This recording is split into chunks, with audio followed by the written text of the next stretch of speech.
Con su venia, señor presidente. Adelante, por favor. Saludo a nuestros distinguidos invitados y por supuesto que poco quedaría que agregar después de lo que se ha dicho en este recinto en relación a quienes este día habrán de quedar inscritos en letras de oro.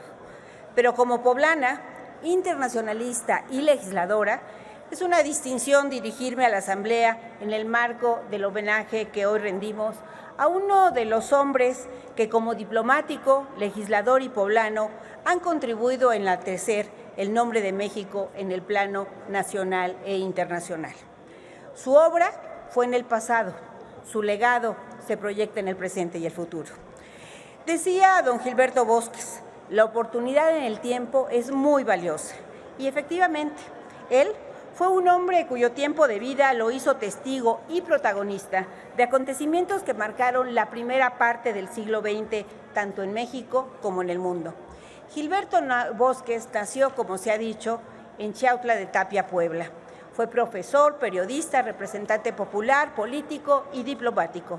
Siendo joven, se unió al movimiento de los hermanos Cerdán, quienes estaban en contra de la reelección porfirista.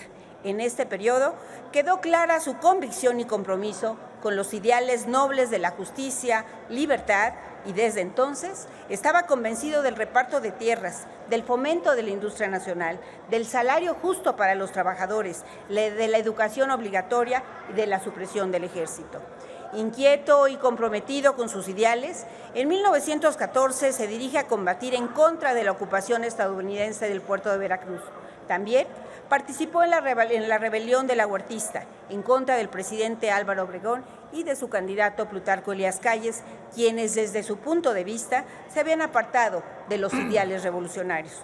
Ya desde entonces era un ejemplo de vida, se había entregado a sus convicciones y sin duda, más de una vez, había puesto su vida en riesgo.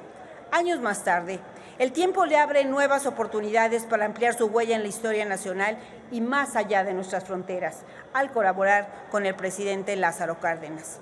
Al responder, como aquí se ha dicho, el primer informe de gobierno, dijo entonces: el arraigo en las masas de los hombres y de los grupos de lucha política han perdido paulatinamente sus valores para convertirse en un control puramente político de los recursos adecuados para la retención del poder. Qué vigentes resultan muchas veces sus palabras. Su vocación por la libertad era firme y determinada y la defensa de la patria un principio de vida. Desde el Congreso de la Unión y en mancuerna con Luis Enrique Erro, formularon la reforma constitucional al artículo 3 que sentó las bases de la educación con un sentido social, gratuito y socialista. Esta contribución legislativa, compañeras y compañeros, se concretó en una política de Estado que forma parte de la idiosincrasia de los mexicanos. No es posible hoy en día concebir la educación si no es pública, laica y gratuita. Gilberto Bosques vio en el general Cárdenas la oportunidad de un gobierno en donde, por cierto, la presidencia de la República no fue ejercida por el interés de una persona, sino por una persona responsable de una investidura a cargo de la protección del interés público, una encomienda que va más allá de sus preferencias o de sus inclinaciones. Concluida su encomienda como diputado, Bosques es llamado al gobierno desde donde se desempeñara como cónsul general de México en París, Francia. Es aquí, como ya han relatado, con motivo de la Segunda Guerra Mundial y la invasión de Alemania nazi a Francia, que inicia ese gran capítulo de la política exterior, donde el Consulado de México en Marsella tuvieron una brillante y humanitaria actividad don Gilberto Bosques, junto con Narciso Bassols, con Luis L. Rodríguez y con Fernando Gamboa. La diplomacia mexicana se caracterizó en ese momento por su actuación directa ante los actos de persecución del nazismo, el falangismo y el fascismo, sobre todo en contra de los republicanos españoles y judíos con motivo de la conflagración mundial. Su entrega al trabajo diplomático lo llevó incluso a ser objeto de reclusión, como también se ha relatado. Para todos ellos, cuando él expidió las 40,000 visas, don Gilberto Bosques fue un héroe que, sin embargo, nunca hizo alarde narcisista de su trabajo, pues entendía su encomienda como una investidura bajo la cual representaba al Estado mexicano ante la comunidad de naciones de su labor como cónsul.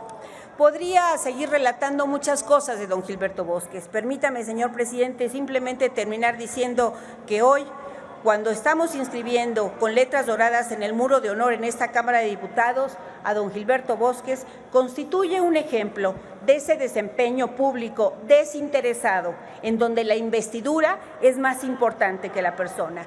¿Qué nos diría, compañeras y compañeros legisladores, don Gilberto Bosques cuando estuviera sentado en cualquiera de estas curules, como el gran parlamentario que fue?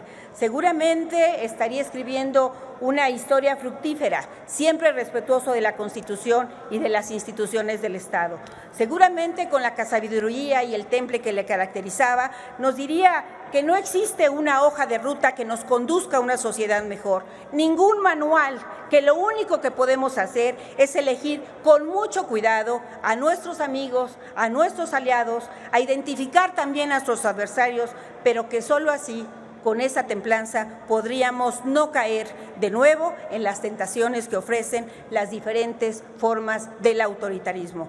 Es importante, pues, tener presente que todos los totalitarismos dividen, polarizan y separan a las personas en bandos a enfrentarlos, que combatirlos requiere nuevas coaliciones, requiere nuevas formas de hacer políticas, que juntos tenemos y podemos luchar contra las mentiras y atrevernos a repensar cómo debe ser la democracia en nuestro país. Para las y los legisladores del Grupo Parlamentario del PRI es un momento para reconocer la trayectoria política impecable y ejemplar de don Gilberto Bosques, a quien rendimos sin duda homenaje y refrendamos nuestro compromiso con la patria. Muchas gracias, señor presidente.